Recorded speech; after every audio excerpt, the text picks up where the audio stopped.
সেখানে যেরকম আসতে পারে তার সাপেক্ষে আমরা সেরকম চিন্তা ভাবনা করেছিলাম। ভালো করে দেখ, এখানে স্কিমেটিক ডায়াগ্রাম কথার কথা এখানে কিন্তু কথাটা বলা ছিল স্কিমেটিক ডায়াগ্রাম। আমাদেরকে সবকিছু স্কিমেটিক ডায়াগ্রামের উপরে নির্ভর করে এক্সপ্লেন করতে বলেছে। এখন যদি এখানে স্কিমেটিক ডায়াগ্রাম না বলে উইথ সার্কিট ডায়াগ্রাম বলে,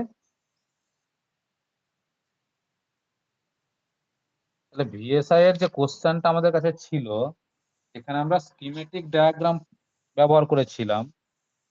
আর সেই স্কিমেটিক ডায়াগ্রাম মানে ঠিক এরকম একটা ব্যাপার। এখানে আমরা সবকিছু সার্কিটকে দেখ, এখানে রেকটিফায়ারের সার্কিটকেও আমরা ড্র করিনি, আমরা এখানে ইনভার্টারের সার্কিটকেও ড্র করিনি। আমরা শুধু বক্স দিয়ে বুঝিয়েছি যে এটা আমাদের কাছে ইনভার্টার, যে ইনভার্টারটা আমাদের কাছে একটা ভোল্টেজ সোর্স ইনভার্টার ভিএসআই, শুধু এইটুকুকে বুঝিয়েছি। এখন এই যে কোশ্চেনটা আমাদের কাছে ছিল যেটা সিমেট্রিক ডায়াগ্রামের ওপরে, সেই কোশ্চেনটাই যদি আমাদের কাছে থাকে এখন সার্কিট ডায়াগ্রামের উপরে, তাহলে কিন্তু অনেকটা জিনিস আবার চেঞ্জ হয়ে যায়। তাহলে এই 1 নম্বর কোশ্চেন যেটা আছে সেটা কি আমরা স্কিমেটিক ডায়াগ্রামের পরিবর্তে সার্কিট ডায়াগ্রামে চলে যাচ্ছি। এখান থেকে কোশ্চেন কিন্তু বিভিন্ন ভাবে ঘোরাতে পারবে, বিভিন্ন ভাবে ঘোরাতে পারে। তাহলে 1 নম্বর কোশ্চেনে আমাদের যেটা ছিল স্কিমেটিক ডায়াগ্রাম,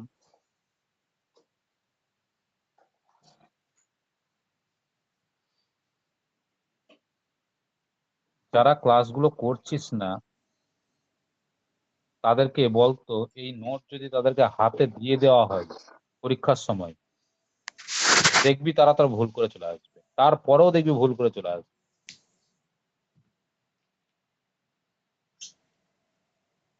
1 নম্বর কোশ্চেনে আমাদের যেখানে ছিল স্কিমেটিক ডায়াগ্রাম, এখন সেই কোশ্চেনটা থেকে স্কিমেটিক ডায়াগ্রামটা হয়ে যাচ্ছে আমাদের সার্কিট ডায়াগ্রাম।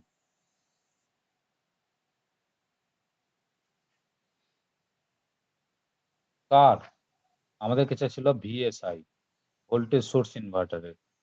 তাহলে এটাও সেই ভিএসআই ভোল্টেজ সোর্স ইনভার্টারের। এখন বলতো তার আগে আগের দিন যেটুকু পড়িয়েছি তার সাপেক্ষে ভোল্টেজ সোর্স ইনভার্টার কোনটা? ইনভার্টারকে আমরা 2 ভাগে ভাগ করেছি, একটা হচ্ছে ভোল্টেজ সোর্স ইনভার্টার, একটা হচ্ছে কারেন্ট সোর্স ইনভার্টার, তাই তো? আমরা আগের দিন দেখ দুটো ইনভার্টারকে 2 ভাগে ভাগ করেছিলাম, তো মনে আছে তো না নেই বল?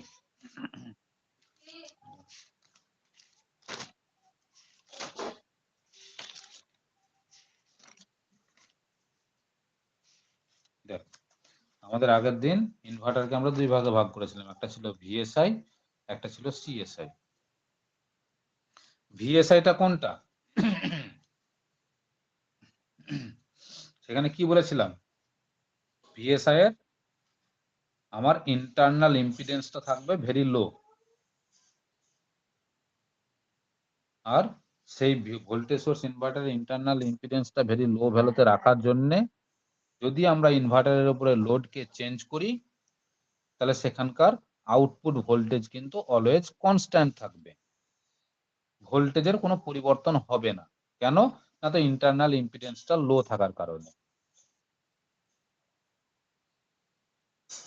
কিন্তু লোড চেঞ্জ করলে একটা কথা বলতো, ভোল্টেজ যখন চেঞ্জ হবে না, লোড চেঞ্জ করলে কারেন্টের পরিবর্তন হবে কি হবে না বলতে হবে। সব দেখতে পাচ্ছিস তো, শুনতে পাচ্ছিস তো ঠিক মতো? আমার ভিএসআই এর ক্ষেত্রে লোডকে চেঞ্জ করলে আমরা আগের দিন বলেছি যে আউটপুট ভোল্টেজের কোনো রকম পরিবর্তন হবে না, অর্থাৎ আউটপুট ভোল্টেজটা অলওয়েজ কনস্ট্যান্ট থাকবে, অর্থাৎ লোড সবসময় কনস্ট্যান্ট ভোল্টেজ পাবে। তাহলে ভোল্টেজ যদি কনস্ট্যান্ট হয় লোড চেঞ্জ করার ফলেও, তাহলে সেখানে কারেন্টের কি পরিবর্তন হতে পারে না হতে পারবে না? হ্যাঁ স্যার। কারেন্টের পরিবর্তন কিন্তু হবে। এবার আসছি আমরা ভোল্টেজ সোর্স ইনভার্টার এখন শেষ করি, তারপর সিএসআই আসবো। তাহলে সেখানে আমরা সেই স্কিমেটিক ডায়াগ্রাম নিয়ে করলাম সবকিছু। এবার আমরা যখন সার্কিট ডায়াগ্রামে যাচ্ছি, তাহলে আমাদেরকে তখন ভিএসআই সার্কিট ডায়াগ্রামটাও দেখতে হবে। আমাদেরকে তখন ভিএসআই সার্কিট ডায়াগ্রামটাও জানতে হবে যে ভিএসআই সার্কিট ডায়াগ্রামটা কেমন, ভোল্টেজ সোর্স ইনভার্টারের সার্কিট ডায়াগ্রামটা কেমন। তাহলে আমরা কোন জায়গাতে চেঞ্জ করব? আমাদের স্কিমেটিক ডায়াগ্রামে যে জায়গাটাতে ইনভার্টার বলে বক্সটা আছে, সেটা হচ্ছে বারবারে স্কিমেটিক ডায়াগ্রামের এই যে জায়গাটা, এই জায়গাটাতে চেঞ্জ হবে, শুধুমাত্র এই জায়গাটাতে চেঞ্জ হবে।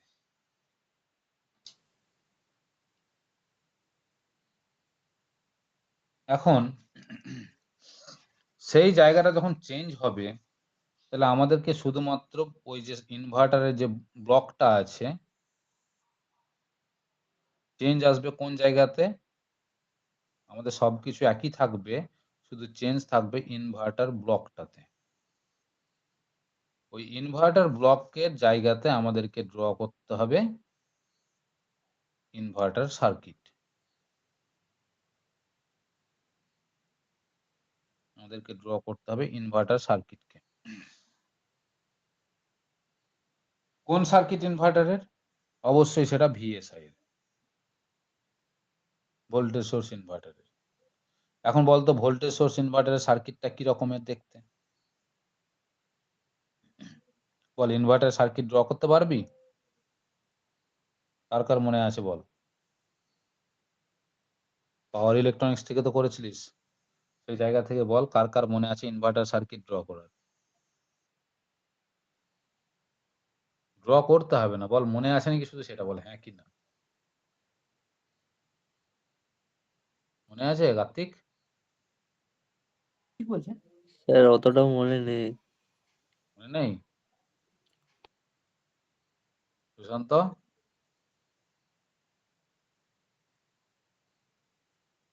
আরে সুশান্ত, ভুলে মনে গেছি। আছে? ভুলে গেছিস? হ্যাঁ, ভাই কপালেই তো আগের সেমিস্টারে পড়লি রে। এত তাড়াতাড়ি কি করে ভুলে যাস তোরা? ভবিষ্যতে যখন কাজ করবি কি করে পড়বি? তোদেরকে তো এই পড়াশোনা কমপ্লিট করার পর তো বিভিন্ন কম্পিটিটিভ পরীক্ষাতে বসতে হবে। সবসময় কি আর মনে করলে হবে যে আমরা সরকারি কোম্পানিতে চাকরি করব বলে? সরকারি চাকরি পাওয়ার তো একটু চিন্তা ভাবনা রাখতে হবে মাথাতে। সেই সরকারি চাকরির প্রিপারেশন তোরা যদি মনে করিস যে আমাদের পড়া কমপ্লিট হওয়ার পর থেকে শুরু করব, তাহলে কিন্তু পারবি না। আমি গ্যারান্টি দিয়ে রেখে দিচ্ছি, তাহলে কিন্তু পারবি না। ডিপ্লোমা থেকে কিন্তু প্রত্যেক বছর নাই নাই করে গভর্নমেন্টের প্রায় 1000 ভ্যাকান্সি ফিল আপ হয়। 1000-এর বেশি তো কম নয়। প্রত্যেক বছর কিন্তু ফিল আপ হয় এই পরিমাণ। তোরা যদি সেই জায়গাটাকে গ্র্যাব করতে চাস, তাহলে এখন থেকে কিন্তু শুরু করে দে, আর সময় নেই। আমরা কিন্তু ইনভার্টারের যখন সার্কিট ড্র করব, অবশ্যই সেটা ভিএসআই এবং কার জন্য, আমাদের কাছে লোডটা কি, এখন বর্তমানে লোড কি লোড চলবে? আমরা পড়ছি 3 ফেজ ইন্ডাকশন মোটর।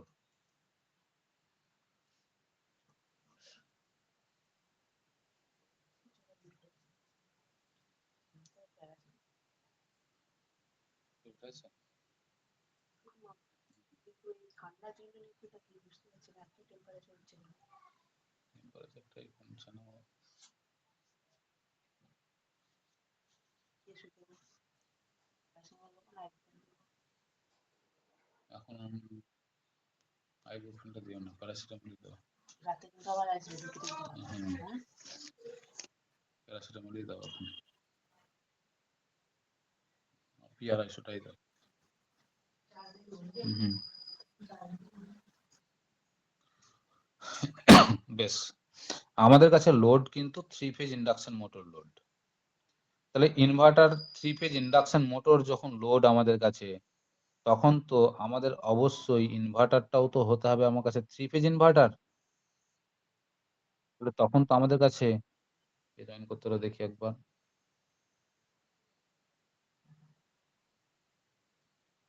তখন তো আমাদের কাছে ইনভার্টারটাও তো হতে হবে 3 ফেজ ইনভার্টার।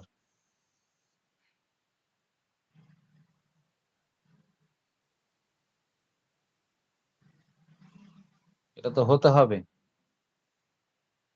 এবার যে 3 ফেজ ইনভার্টারটা আমরা ব্যবহার করব, ইনভার্টারে কি হয়, জেনারেলি ইনভার্টারকে আমরা কি ইনপুট দিই, এসি না ডিসি?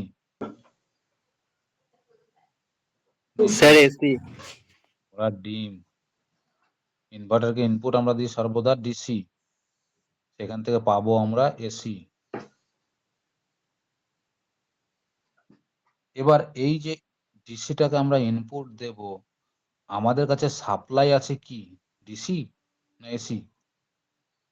আমাদের কাছে যেটা সাপ্লাই থাকবে সেটা কিন্তু অবশ্যই 3 ফেজ এসি, অর্থাৎ সেখানে আর ফেজ, ওয়াই ফেজ আর বি ফেজ থাকবে, 3টে ফেজ থাকবে। তাহলে সেই 3টে ফেজ আমাদের কাছে আছে, R phase, Y phase, B phase, 3টে ফেজ আমাদের কাছে আছে। R phase, Y phase, B phase, আমাদের কাছে 3টে ফেজ সাপ্লাই আছে। এইবার আমরা কি করব, এই 3টে ফেজ এসি কে রেকটিফায়ারের সাহায্য নিয়ে ডিসিতে পরিণত করব। আমরা কিন্তু অবশ্যই এই 3 ফেজ এসি কে রেকটিফায়ারের সাহায্য নিয়ে ডিসিতে পরিণত করব। এবার বল, আমরা যে রেকটিফায়ারটা ব্যবহার করব, সেই রেকটিফায়ারটা বল, তোরাই বল, আমি কি চুজ করব, কন্ট্রোল রেকটিফায়ার না আনকন্ট্রোল রেকটিফায়ার?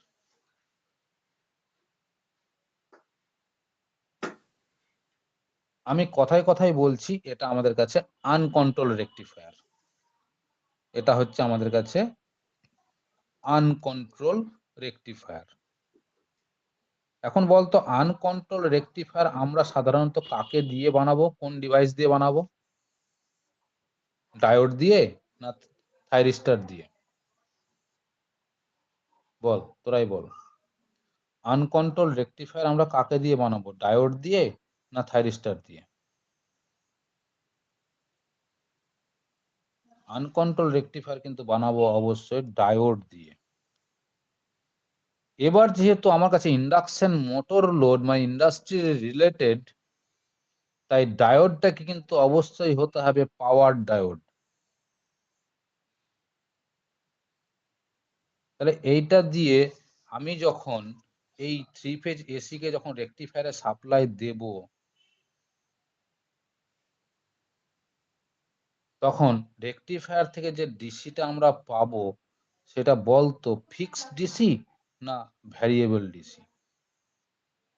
ভালো করে বুঝে বল, ফিক্সড ডিসি পাবো না ভ্যারিয়েবল ডিসি পাবো?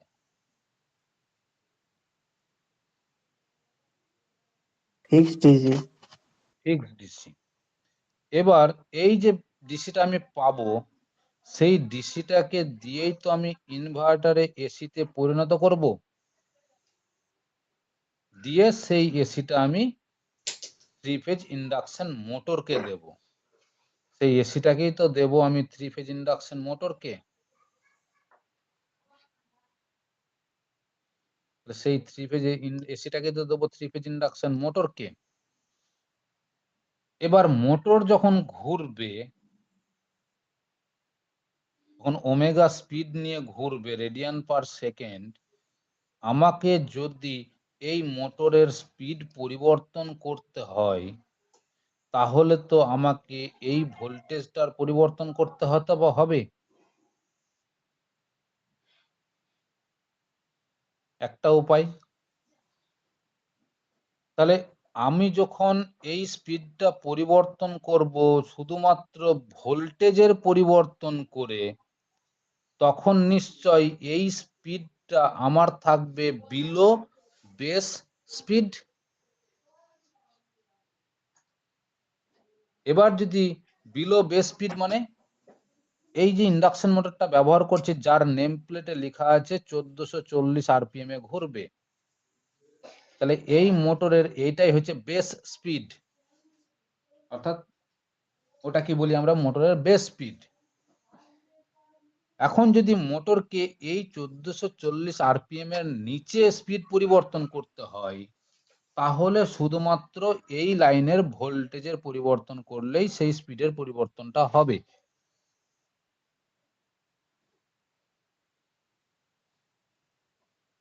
এবার যদি মোটরের এই স্পিডটাকে এই 1440 আরপিএম এর উপরে পরিবর্তন করতে হয়, অর্থাৎ মোটরের স্পিড যদি আমাকে নিয়ে যেতে হয় 2000 আরপিএম কি 2500 আরপিএম এ, তাহলে তখন তো শুধু আর ভোল্টেজের পরিবর্তন করলে হবে না, তখন আমাকে এই ইনভার্টারের এই লাইনে, এসি লাইনের ফ্রিকোয়েন্সিকেও পরিবর্তন করতে হবে।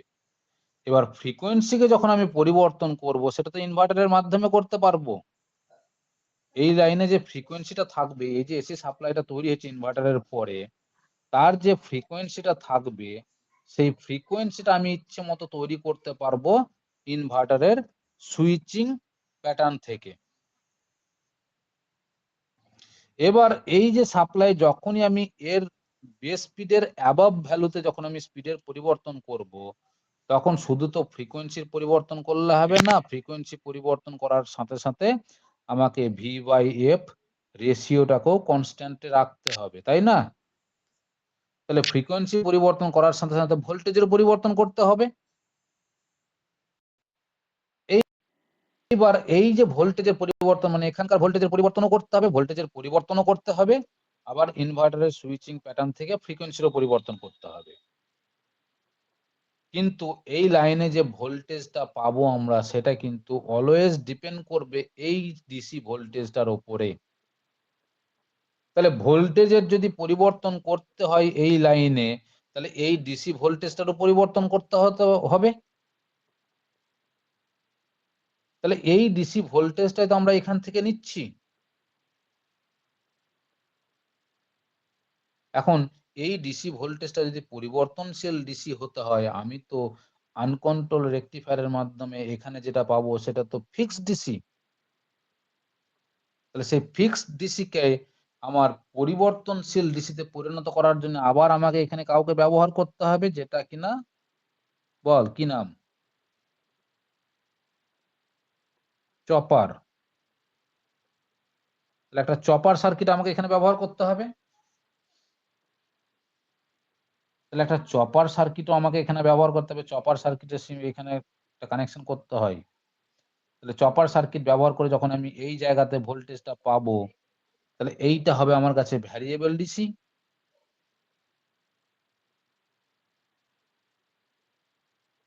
এইবার সেই ভ্যারিয়েবল ডিসি কে আমাকে ইনভার্টারে দিতে হবে।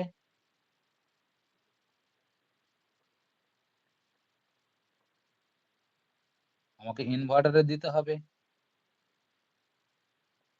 ইনভার্টারে দেওয়ার পরে এখান থেকে যে আউটপুট এসিটা বেরোবে, সেটাই তো আর ফেজ, একটা হবে ওয়াই ফেজ, একটা হবে বি ফেজ, দিয়ে সেটাই তো আমি 3 ফেজ ইন্ডাকশন মোটরকে দেব।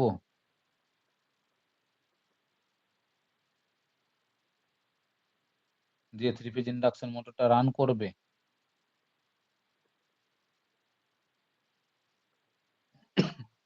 এখন এই যে ইনভার্টারটা, সেই ইনভার্টারটাই হচ্ছে আমার কাছে ভিএসআই। এখন ভিএসআই ইনভার্টার লাগাতে গেলে, ইনভার্টারের স্কিমটা ভিএসআই করতে গেলে আমরা আগের দিন কি দেখেছি বলতো? এই ডিসি ভোল্টেজের পরে আমাদেরকে এই জায়গাতে কিছু একটা কানেকশন করতে হয়। কি কানেকশন করতে হয়? এই জায়গাতে কিছু একটা কানেকশন করতে হয়, অর্থাৎ ভ্যারিয়েবল ডিসি যেটা পাচ্ছি, এখান থেকে ভ্যারিয়েবল ডিসি যেটা পাচ্ছি, সেটা ইনভার্টারে যাওয়ার আগে আমাদেরকে এখানে কিছুটা কানেকশন করতে হবে। অর্থাৎ আমি ধরে নিচ্ছি এটা এ পয়েন্ট আর এটা বি পয়েন্ট। সেই এ পয়েন্টটা এখানে নিয়ে এলাম আমি, আর বি পয়েন্টটা আমি এখানে নিয়ে এলাম, অর্থাৎ এটা এ পয়েন্ট, এটা বি পয়েন্ট। এখানে আমার প্রেজেন্ট আছে ভ্যারিয়েবল ডিসি। এবার সেই ভ্যারিয়েবল ডিসিটাকে যখন আমি ইনভার্টারে নিতে যাব,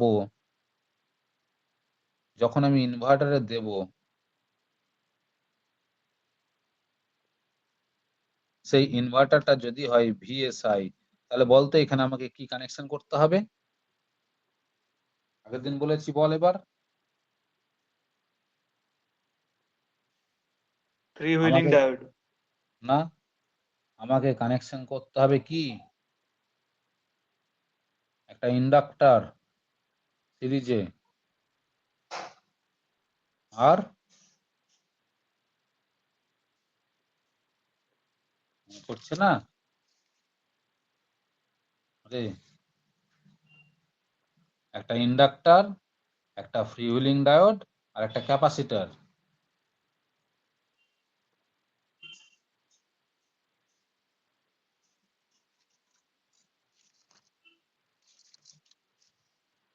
ইন্ডাক্টরকে কানেকশন করলাম, এখানে যে আমার একটা ছিল ফ্রি হুইলিং ডায়োড,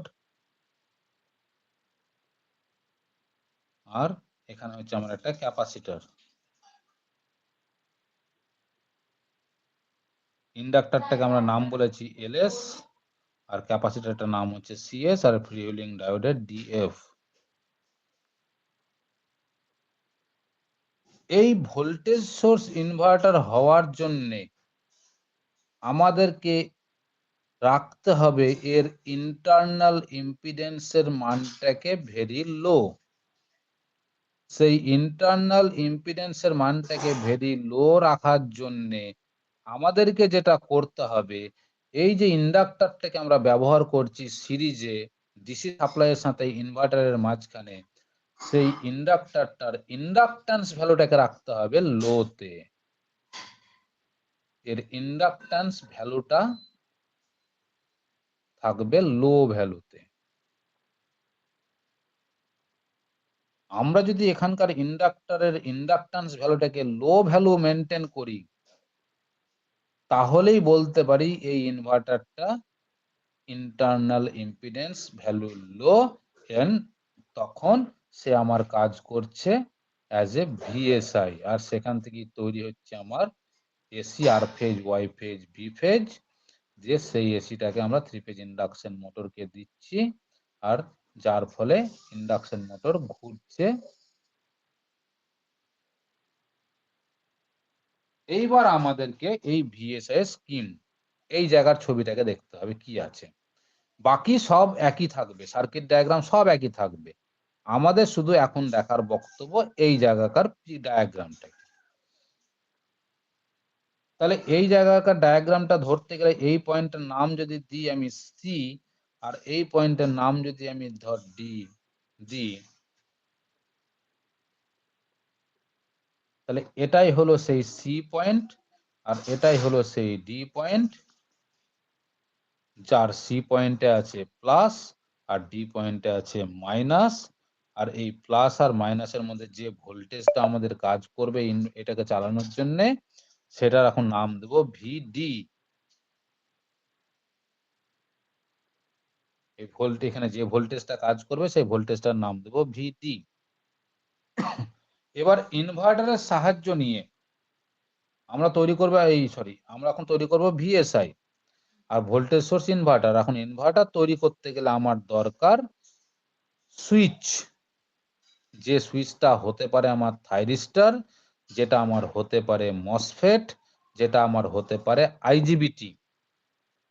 তাহলে সেটা আমি কাকে নেব সুইচকে? এখানে আমার ইনভার্টারকে ড্র করার জন্য আমার হেল্প লাগবে সুইচকে। যে সুইচের নাম তোরা আগেই শুনেছিস, সেটা হতে পারে আমার মসফেট, সেটা হতে পারে আমার আইজিবিটি, সেটা হতে পারে আমার এসসিআর মানে থাইরিস্টর। তাহলে এই সুইচটা আমি কাকে নেব, সেটা সর্বদাই ডিপেন্ড করবে আমার লোডের উপরে। Depends on load. মনে পড়ছে জায়গাটা পাওয়ার ইলেকট্রনিক্স এর প্রথম ক্লাসটা। তাহলে এই সুইচের মধ্যে তিনটেকে আমি নেব, তিনটেকে নিয়ে আমি ইনভার্টার বানাতে পারবো, কিন্তু এই তিনটের মধ্যে আমি কাকে নেব সেটা অলওয়েজ ডিপেন্ড করবে লোডের উপরে। অর্থাৎ লোড কতটা পাওয়ার, অর্থাৎ কতটা ক্ষমতা সম্পন্ন লোড, সেটার উপরে ডিপেন্ড করে আমাকে মসফেট, আইজিবিটি বা এসসিআর বা থাইরিস্টারকে চুজ করতে হবে। লোড যদি এখন কম ওয়াটের লোড হয় অর্থাৎ কম পাওয়ারের লোড হয় তাহলে সেক্ষেত্রে ব্যবহার করি আমরা মসফেট। লোড যদি আমার মিডিয়াম রেঞ্জের লোড হয় তাহলে সেক্ষেত্রে ব্যবহার করি আমরা আইজিবিটি। আর লোড যদি আমার হাই রেঞ্জের লোড হয় তাহলে সেক্ষেত্রে ব্যবহার করি আমরা এসসিআর। মনে পড়ছে এই জায়গাটা? পাওয়ার ইলেকট্রনিক্স এর প্রথম ক্লাস।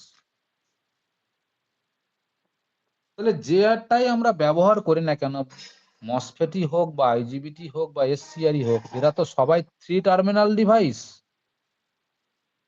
মনে পড়ছে? এরা তো সর্বদাই সবাই 3 টার্মিনাল ডিভাইস। তাহলে যেহেতু আমার এখানে 3 ফেজ এসি তৈরি করতে হবে, তাই ইনভার্টার কিন্তু অবশ্যই আমার কাছে 3 ফেজ ইনভার্টার। আর 3 ফেজ ইনভার্টার তৈরি করতে গেলে আমার সুইচ লাগবে 6খানা। সুইচ লাগবে আমার 6টা সুইচ লাগবে।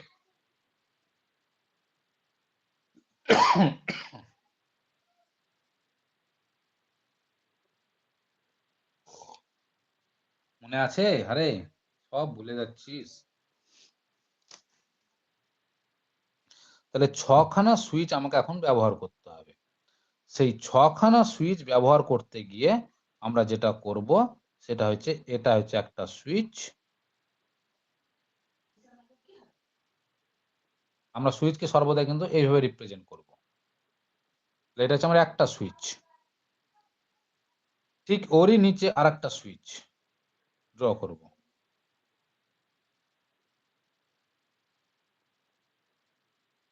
এটা একটা টার্মিনাল, এটা একটা টার্মিনাল, এটা একটা টার্মিনাল। তাহলে ঠিক এটা একটা টার্মিনাল, এটা একটা টার্মিনাল, এটা একটা টার্মিনাল। তাহলে দুখানা সুইচ হলো। ঠিক এরকম করে আরো দুখানা সুইচ আমাদেরকে ড্র করতে হবে।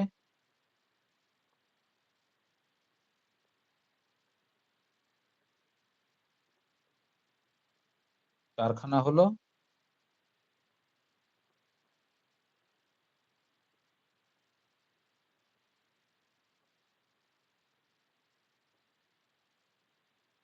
ছখানা হলো। এবার এই ডিসি থেকে যে পজিটিভ লাইনটা আসছে, প্রথমেই পজিটিভ লাইনটা ওপরের সুইচ গুলোর সাথে ডাইরেক্ট কানেকশন হবে এই টার্মিনালে, এটার সাথে এই টার্মিনালে, এটার সাথে এই টার্মিনালে। নিচের নেগেটিভটা সর্বদা কানেকশন হবে এই টার্মিনালের সাথে, এই টার্মিনালের সাথে, এই টার্মিনালের সাথে। মাঝখানের এই দুটো কানেকশন হবে, এই দুটো কানেকশন হবে, আর এই দুটো কানেকশন হবে। এখন কোনটা অ্যানোড, কোনটা ক্যাথোড, কোনটা গেট, এই তিনটে টার্মিনালের আমি কিন্তু এখানে নামকরণ করার দরকার পড়ে না। তাহলে সুইচকে সর্বদা আমরা নাম্বারিং করব টি দ্বারা। তাহলে এটা এবার নাম্বারিং এর উপরে ডিপেন্ড করে এখানে কিন্তু সুইচিং প্যাটার্ন। এখানে কিন্তু নাম্বারিং সিস্টেমটা কিন্তু সব থেকে গুরুত্বপূর্ণ। এটাকে আমরা উপরের তিনটেকে সর্বদা নাম্বারিং করব। আমরা এটাকে বলবো T1, এটাকে বলবো T3, এটাকে বলবো T5, বিজোড় সংখ্যাতে নাম। এইখানে তোরা ভুলটা করবি। আর এখান থেকে আমরা বুঝতে পেরে যাই যে কে কোথা থেকে টুকেছিস।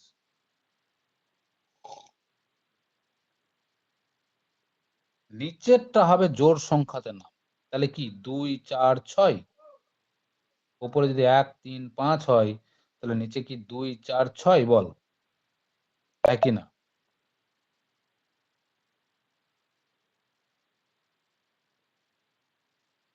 দেখি কার মনে আছে। উপরের নাম তিনটে সুইচের নাম্বারিং যদি 1, 3, 5 হয় তাহলে নিচের তিনটে সুইচের নাম্বার কত? 2, 4, 6। স্যার 6 থেকে শুরু হবে নাকি? 6 থেকে শুরু হবে না। চা- নিচের সুইচের নাম্বার হচ্ছে প্রথমেরটা 4, 4, হ্যাঁ। তারপরেরটা 6, তারপরেরটা 2। মনে থাকবে তো? নাম্বারিংটাই প্যাটার্ন গুরুত্বপূর্ণ এখানে। এইবার এই যে দুটো সুইচ আছে এদের ঠিক প্যারালালি অ্যান্টি প্যারালাল তো নয়, অ্যান্টি প্যারালাল, এখানে আমরা ব্যবহার করব ফ্রি হুইলিং ডায়োড।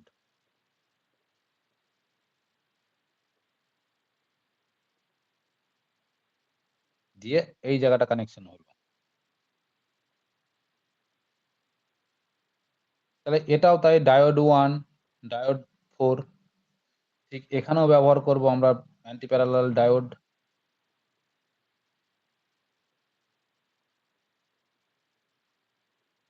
ঠিক এখানেও আমাদেরকে ব্যবহার করতে হবে anti parallel diode. Anti parallel diode কেন বলছি না, তো ডায়োডকে আমরা এই ক্ষেত্রে রিভার্স বায়াসে কানেকশন করি। তাহলে এই জায়গাটা কানেকশন হবে আর এই জায়গাটা কানেকশন হবে।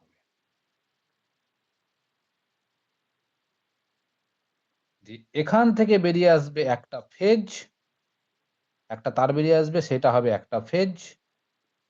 এখান থেকে একটা ফেজ বেরিয়ে আসবে, সেটা হবে আর একটা ফেজ। আর এখান থেকে বেরিয়ে আসবে, সেটা হবে আর একটা ফেজ।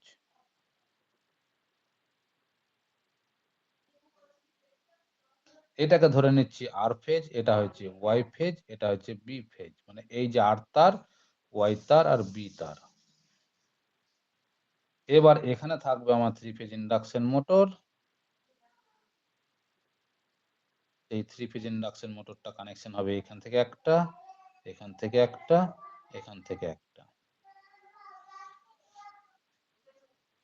অ্যাকচুয়ালি ইনভার্টারে আর কিছুই নয়, ইনভার্টারে আমার এই জায়গাটাতে পুরো ব্যাপার। এখন প্রত্যেকটা ইনভার্টারে যে প্রত্যেকটা সুইচের যে এই টার্মিনাল গুলো আছে, বলতে এই টার্মিনাল গুলো কোন টার্মিনাল গুলো? এটা যদি থাইরিস্টার হয় তাহলে বলতো এই টার্মিনাল গুলো কোনটা? 1, 3, 5, 4, 6, 2। এই যে ছখানা টার্মিনাল আমাদের হাতে আছে, বল এই ছখানা টার্মিনাল কোন জায়গা থেকে পেয়েছি? এই ছখানা টার্মিনালের নাম কি? যদি এই সুইচগুলো এসসিআর হয়, থাইরিস্টার হয়, তাহলে এই ছখানা টার্মিনালের নাম কি?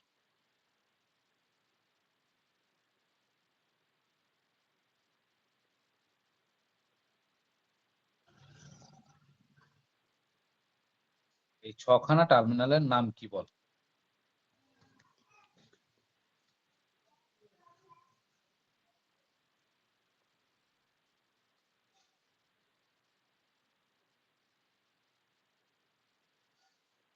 এবার আমাদেরকে বল, আমি যদি এখানে 50 হার্জের ফ্রিকোয়েন্সি তৈরি করতে চাই,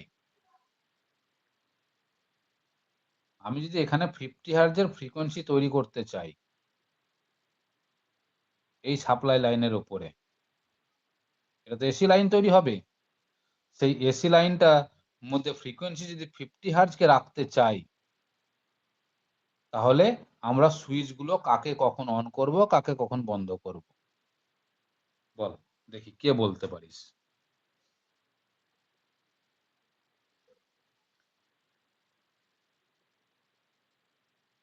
বল 50 হার্জের ফ্রিকোয়েন্সি যদি আমরা তৈরি করতে চাই, তাহলে বল তো একটা ফ্রিকোয়েন্সির মোট সময় কত?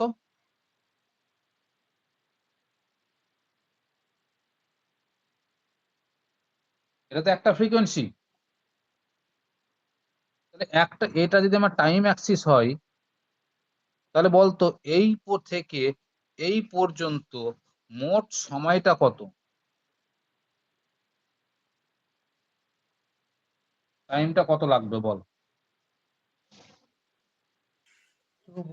2 মিলি সেকেন্ড। 2 মিলি সেকেন্ড না, স্যার 0.02 সেকেন্ড। 0.02 সেকেন্ড মানে 20 মিলি সেকেন্ড। 20। এই 20 মিলি সেকেন্ডকে আমরা রিপ্রেজেন্ট করব 360 ডিগ্রি। 20 মিলি সেকেন্ডকে আমরা রিপ্রেজেন্ট করব 360 ডিগ্রি। বোঝা গেল? তার মানে বলতো এইটুকু সময় মানে কত? এখান থেকে এইটুকু সময়, এখান থেকে এই পর্যন্ত হচ্ছে 20 মিলি সেকেন্ড, এখান থেকে এই পর্যন্ত সময় হচ্ছে 10 মিলি সেকেন্ড। তাহলে 10 মিলি সেকেন্ড সময় মানে হচ্ছে আমার 180 ডিগ্রি। আমরা এই পুরো সাইকেলটাকে যতই টাইম হোক না কেন, আমরা পুরো সাইকেলটাকে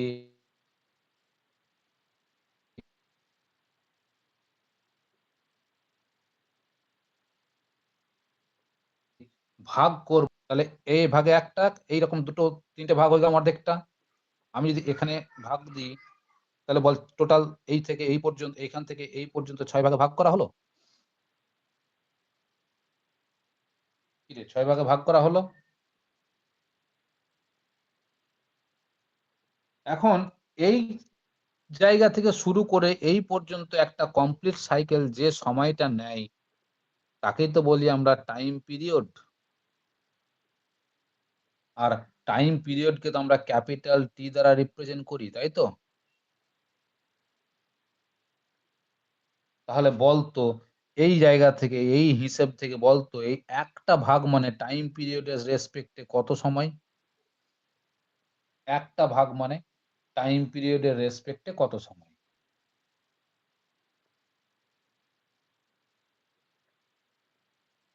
একটা ভাগ মানে টাইম পিরিয়ডের রেসপেক্টে t/6 সময়, বটে কি নয়?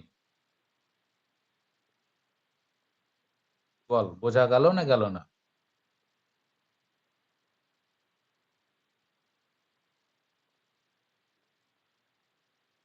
কি রে বল, বুঝতে পারলি না পারলি না এই জায়গাটা?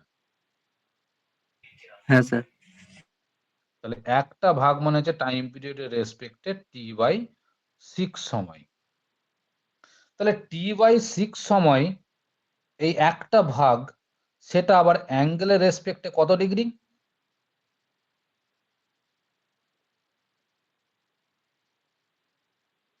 এটা অ্যাঙ্গেলের রেসপেক্টে কত ডিগ্রি বল?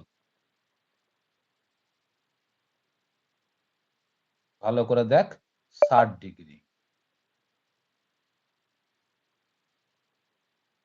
তাহলে পুরো সময়টা যদি 20 মিলি সেকেন্ড হয়, যেটা কিনা টাইম পিরিয়ড, তাহলে একটা ভাগ মানে 20/6, মানে 3.33 মিলি সেকেন্ড সময়।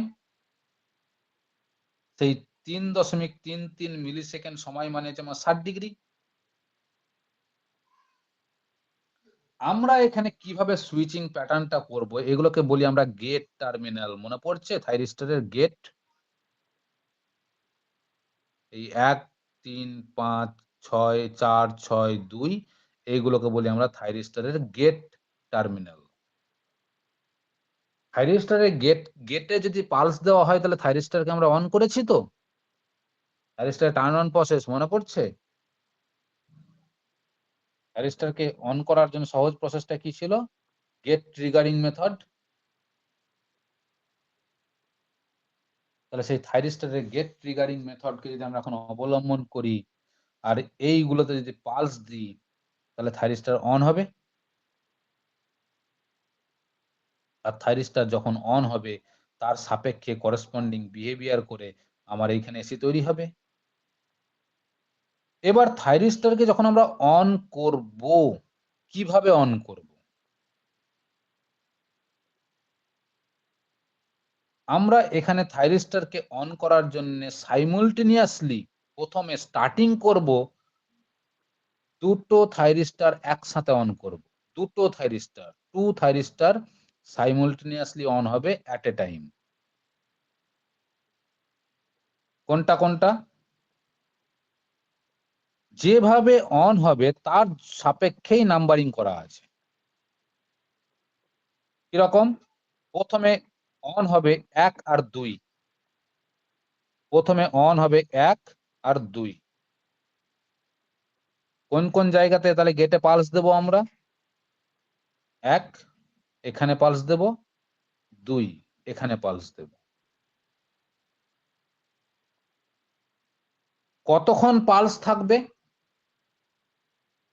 1 আর 2 কতক্ষণ পালস থাকবে?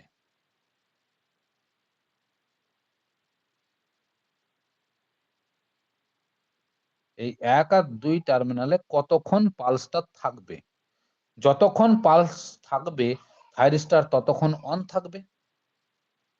তাহলে 1 আর 2 টার্মিনালে পালস আমার কতক্ষণ থাকবে? আমার পালস থাকবে একটা, প্রথমে পালস থাকবে দুটো কম্পোনেন্ট, অর্থাৎ 120 ডিগ্রি। এদের মধ্যে পালস থাকবে 120 ডিগ্রি। 1 আর 2 এর মধ্যে পালস থাকবে অ্যাঙ্গেলের সাপেক্ষে 120 ডিগ্রি, আর সময়ের সাপেক্ষে 3.33 আর এই 3.33 মানে 6.66 মিলি সেকেন্ড এখানে পালস থাকবে 1 আর 2 এর মধ্যে। তাই কি না? অন করব আমরা 1 আর 2 কে একসাথে। ঠিক 60 ডিগ্রি পরে মানে 3.33 মিলি সেকেন্ড সময় পরে আমরা 1 নাম্বারকে অফ করে দেব। 1 নাম্বার অফ করে যাবে। যে মুহূর্তে 1 নাম্বার অফ হবে ঠিক সেই মুহূর্তে 3 নাম্বার অন হবে। তাহলে 1 অফ হয়ে গেল, কে চলছে? 2 আর 3 একসাথে রান করছে।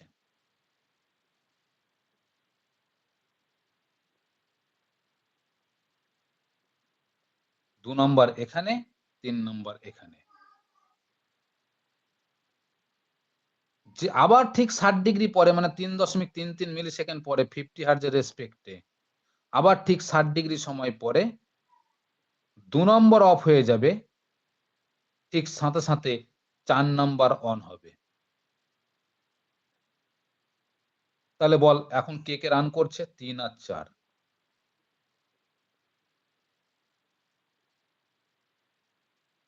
ঠিক 60 ডিগ্রি সময় পরে আবার 3 বন্ধ হয়ে যাবে।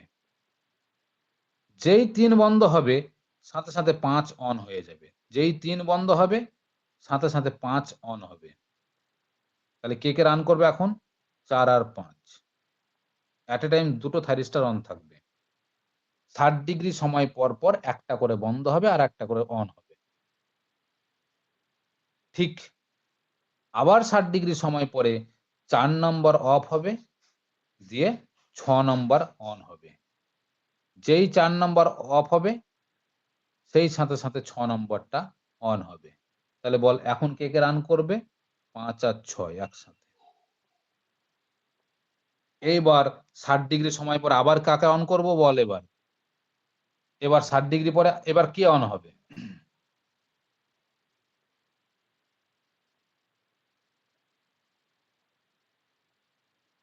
ঠিক 60 ডিগ্রি পরে আবার তো স্টার্ট হবে প্রথম থেকে। তাহলে 60 ডিগ্রি পরে যেই 5 বন্ধ হবে, যেই 5 বন্ধ করব সেই সাথে সাথে আবার 1 নাম্বার শুরু হবে। মানে আবার পূর্ণ সাইকেল তৈরি হবে। আবার এখান থেকে সাইকেল তৈরি হবে তো।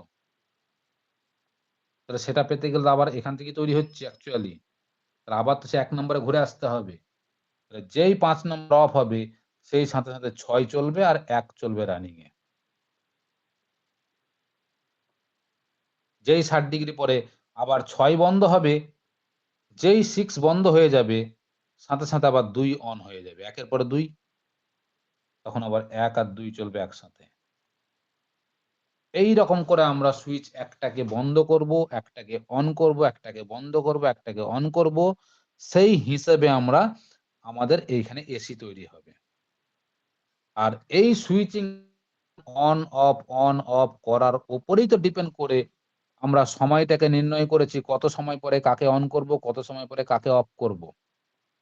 50 হার্জের রেসপেক্টে একটা ভাগের সময় কত পড়ছে? 60 ডিগ্রি। 60 ডিগ্রি মানে 3.33 মিলি সেকেন্ড। তাহলে এই 3.33 মিলি সেকেন্ড পর পর একটা করে অন হবে, একটা করে অফ হবে, একটা করে অন হবে, একটা করে অফ হবে। যদি আমাকে এখন এই জায়গাতে 100 হার্জের ফ্রিকোয়েন্সি তৈরি করতে হয়,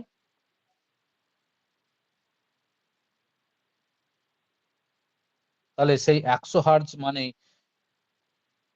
এটা 360 ডিগ্রি।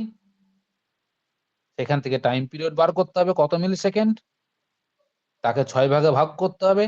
তাহলে একটা ভাগ সেই ভাগ, সেই ভাগ এক একটা ভাগ মানে সেই এক একটা থাইরিস্টরকে ঠিক ততক্ষণ করে অন রাখতে হবে।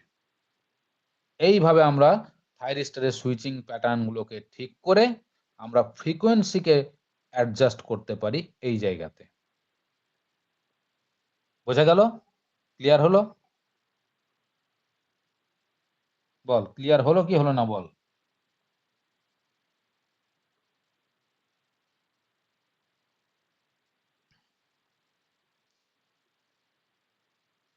এই জায়গাটাই কিন্তু ব্যাখ্যা করতে হবে। তোদের এই জায়গাটায় দেখবি নোটে করা আছে ওই T/2 T/, এইভাবে বলা আছে। দেখ ড্রাইভস এর জন্য আলাদা করে একটা নোট দিয়েছি, সেই নোটটাতে পাবি এটা।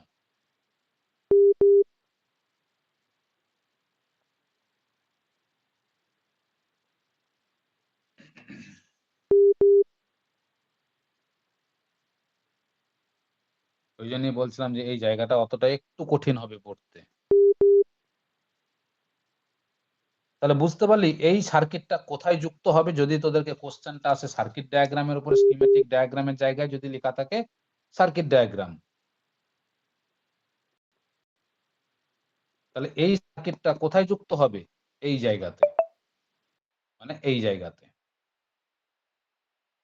যে যা এক্সপ্লেনেশন আমি মুখে কথা বললাম, সেই মুখের কথাগুলো দেখবি নোটে সুন্দর করে লিখে দেওয়া আছে। এই T/6 এরকম করে ব্যাখ্যা করা আছে দেখবি। আর এই যে সুইচিং প্যাটার্ন গুলোকে আমরা ঠিক করছি, এই সুইচিং প্যাটার্ন গুলোকেই বলি আমরা PWM টেকনিক।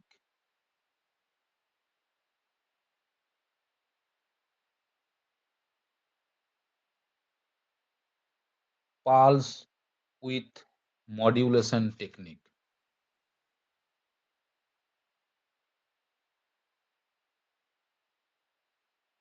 যদি আমরা পালস উইথ মডিউলেশন টেকনিক ব্যবহার করি তবেই আমরা এসি সাপ্লাইটাকে এইভাবে তৈরি করতে পারবো।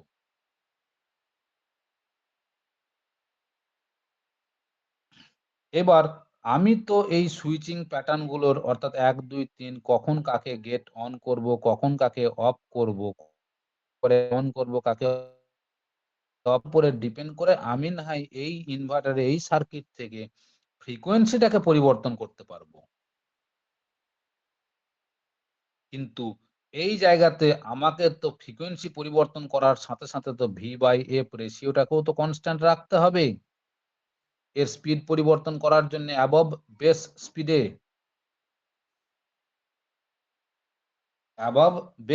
যদি আমাকে স্পিড পরিবর্তন করতে হয় ইন্ডাকশন মোটরকে, তাহলে শুধু ফ্রিকোয়েন্সি পরিবর্তন করলে তো হবে না, আমাকে ফ্রিকোয়েন্সি পরিবর্তনের সাথে সাথে ভোল্টেজেরও পরিবর্তন করতে হবে, যেটা আগের দিন V/F রেশিওতে কিভাবে মেনটেন করতে হবে দেখিয়েছি। তাহলে ভোল্টেজের পরিবর্তনটা আমরা কোথা থেকে করব? ভোল্টেজের পরিবর্তন করব এই সি আর ডি পয়েন্ট থেকে। এখন সি আর ডি পয়েন্টে ভোল্টেজের পরিবর্তনটা কার মাধ্যমে করব? চপারের মাধ্যম দিয়ে, যদি আমার কাছে রেকটিফায়ারটা হয় আনকন্ট্রোল। এবার বলতো, যদি আমার কাছে রেকটিফায়ার হয় কন্ট্রোল রেকটিফায়ার, তাহলে এই কোশ্চেনের উত্তরটা তোরা দিবি। যদি আমার কাছে রেকটিফায়ার হয় কন্ট্রোল রেকটিফায়ার, তাহলে সি আর ডি পয়েন্টের যে ভোল্টেজের পরিবর্তনটা আমরা করব বা করতে চাই, সেটা আমরা কিভাবে মেনটেন করব? বল।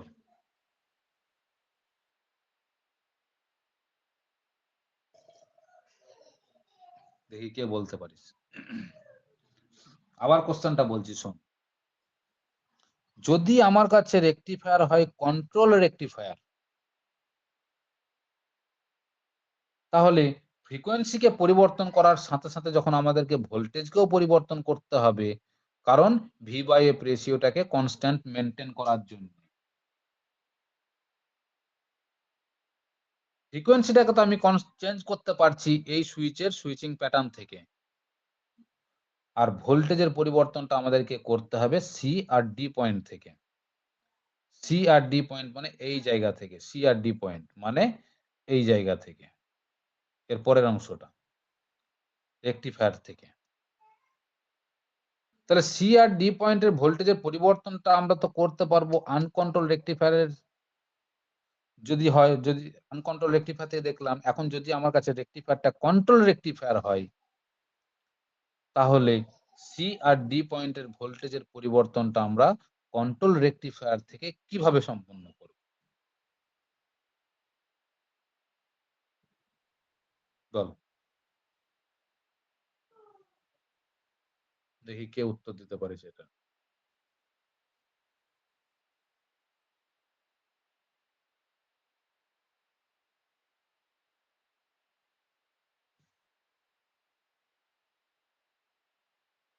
কেন?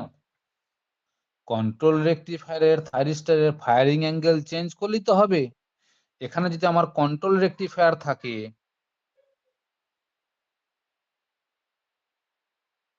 এখানে যদি আমার কন্ট্রোল রেকটিফায়ার থাকে, তাহলে সেই কন্ট্রোল রেকটিফায়ারে তো আমি ব্যবহার করব থাইরিস্টর।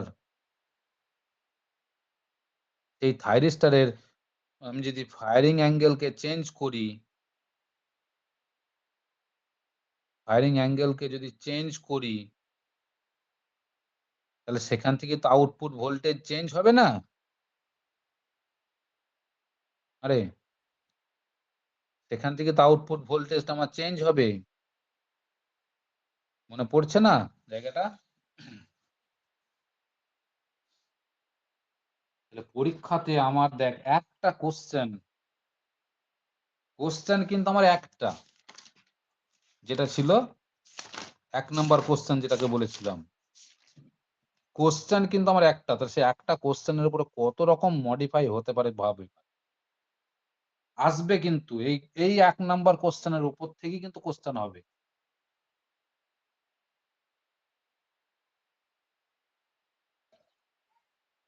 আমি তো তোকে গ্যারান্টি দিয়ে বলছি, মানে এই জায়গা থেকেই কোশ্চেন হবে।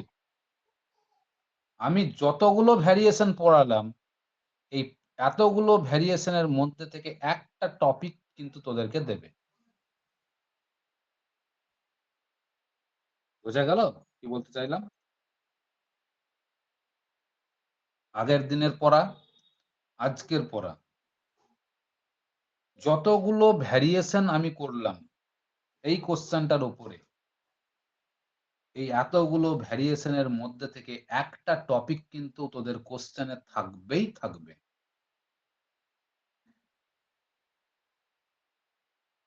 এরপরেও দেখবি তোরা সেই কোশ্চেনটা অ্যাটেম্প করে আসতে পারবি না,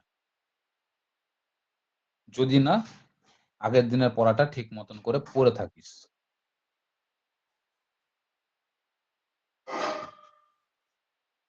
এই জন্যই বলি ড্রাইভ সাবজেক্ট খুবই কঠিন সাবজেক্ট।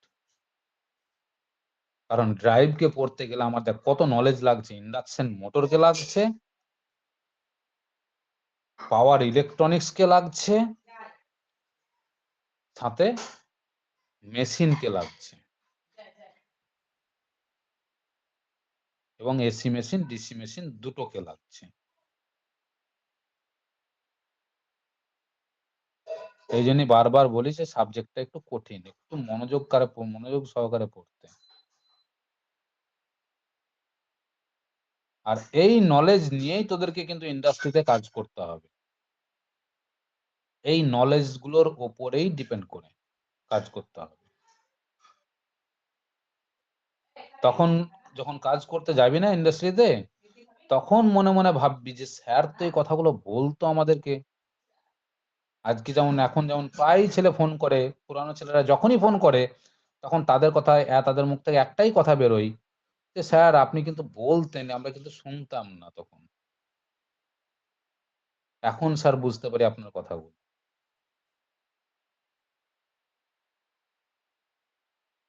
তা তোদেরকে এরকম করে পড়াই, ইন্ডাস্ট্রি ওরিয়েন্টেড পড়ানো, ইন্ডাস্ট্রি ওরিয়েন্টেডই পড়াই আমি ড্রাইভটা। আজ পর্যন্ত একটা ছেলেও আমার ঠিক করে অ্যান্সার কিন্তু কেউ করতে পারেনি, আমাকে স্যাটিসফাইড করতে পারেনি আমার পড়ানোর পরে অ্যান্সার করে। দেখি তোদের তোদের মধ্যে থেকে কেউ সেটা পারিস কিনা।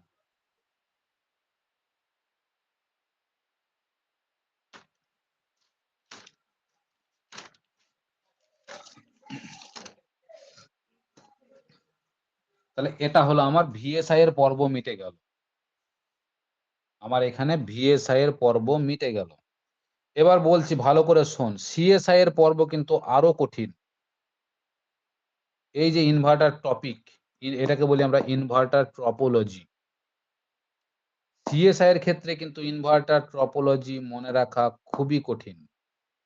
এখানে ভিএসআই এর ক্ষেত্রে মনে রাখা খুবই সহজ, কারণ একটাই নাম্বারিং সিস্টেম। উপরের 3টে বিজোড় সংখ্যাতে, নিচের 3টে জোড় সংখ্যাতে। উপরের 3 1 3 5, নিচে হচ্ছে 4 6 2। আর কিছু মনে রাখার জায়গা নেই, তাহলেই এই সার্কিট ড্র হয়ে যাচ্ছে। কিন্তু সিএসআই যখন ড্র করতে যাবি এই সিস্টেমে, কিন্তু এর ওপরে অনেক মডিফিকেশন আসবে। এর উপরে এই সার্কিটটার উপরে প্রচুর মডিফিকেশন, যখন ইন্ডাক্টর ঢুকবে, ক্যাপাসিটর ঢুকবে এই সার্কিটের উপরে, আমি বলছি মনে রাখতে পারবি না। আগে থেকে আমি বলে দিচ্ছি, মনে রাখা কিন্তু খুবই কঠিন। যদি পরীক্ষায় সিএসআই দিয়ে দেয়, আমি তো ম্যাক্সিমাম ছেলেকে বলে দিচ্ছি তোরা ভুল করে আসবি। তাহলে সেই রকম করে নেক্সট ক্লাসটা কিন্তু আগে থেকে রেডি হয়ে থাকিস, যে আজকে আমরা সিএসআইটা পড়বো এবং খুব ভালো করে বুঝবো।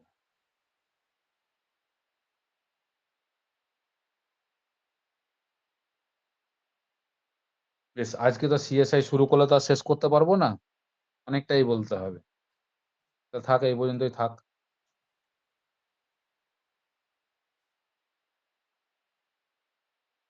ঠিক আছে, রাখ তাহলে এই পর্যন্ত।